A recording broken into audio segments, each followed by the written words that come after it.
சில நேரங்கள்ல உங்களுக்கு அகைன்ஸ்டா சில காரியங்கள் நடக்கும், சூழ்நிலைகள் அப்படி இருக்கும். சில ஒரு உதாரணத்துக்கு தான் சொல்றேன்.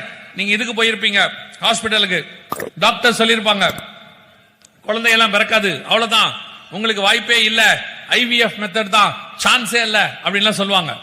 நான் எப்பவும் சொல்லுவேன், அப்படி சொன்னா அந்த ரிப்போர்ட்டை வாங்கிடணும். முதல்ல அப்படி சொல்ற ரிப்போர்ட் என்ன பண்ணிடணும், வாங்கிடணும். வாங்கிட்டு அப்படியே வந்து ஆண்டவருக்கு நேரம் பிடிக்கணும். வீட்டில் இதோ மெடிக்கலி சொல்லிட்டாங்க, இப்படிதான் நடக்கும்ட்டாங்க, ஆண்டவர் இனி உங்க கையில தான் இருக்குதுன்னு சொல்லிடணும். அதுக்கப்புறம் கர்த்தர் ஒரு குழந்தை தருவார். அதுக்கப்புறம் ஆண்டவர் அற்புதம் செய்வார், ஒரு குழந்தை வரும். இப்போ போய் செக் பண்ணா குழந்தை இருக்கும். இந்த ரிப்போர்ட்டையும் வாங்கணும், கொண்டு போய் டாக்டர்கிட்ட காட்டணும்.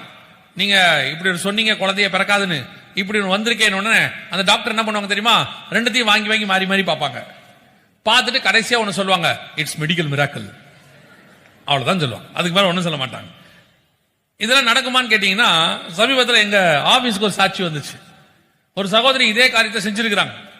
அவங்களுக்கு டாக்டர் சொல்லிட்டாங்க, அவங்க விசுவாசிச்சிருக்கிறாங்க, நாங்க ஜெபம்ல அவங்க விசுவாசிச்சிருக்கிறாங்க. அவங்க போய் தேவ சமூகத்தில் காத்து இருந்திருக்கிறாங்க, அற்புதம் நடந்திருக்குது. இப்போ அவங்களுக்கு குழந்தை இருக்குது. அவங்க வந்து சொல்றாங்க, கர்த்தர் எங்களுக்கு ஒரு பிள்ளையை கொடுத்திருக்கிறார். அல்லேலூயா. இப்பவும் சொல்றேன், இல்லாத எருசலேமை திருப்பி கர்த்தரால் கொண்டு வர முடியுமானால், மண்மேடான எருசலேமை மீண்டும் கர்த்தரால் உருவாக்க முடியுமானால், உங்களுக்கு சொன்ன வார்த்தைகளையும் கர்த்தரால் நிறைவேற்ற முடியும். அவர் சொன்ன வார்த்தையை மட்டும்தான் நம்பணும். சுத்தி நடக்கிற எதையுமே நம்ப கூடாது.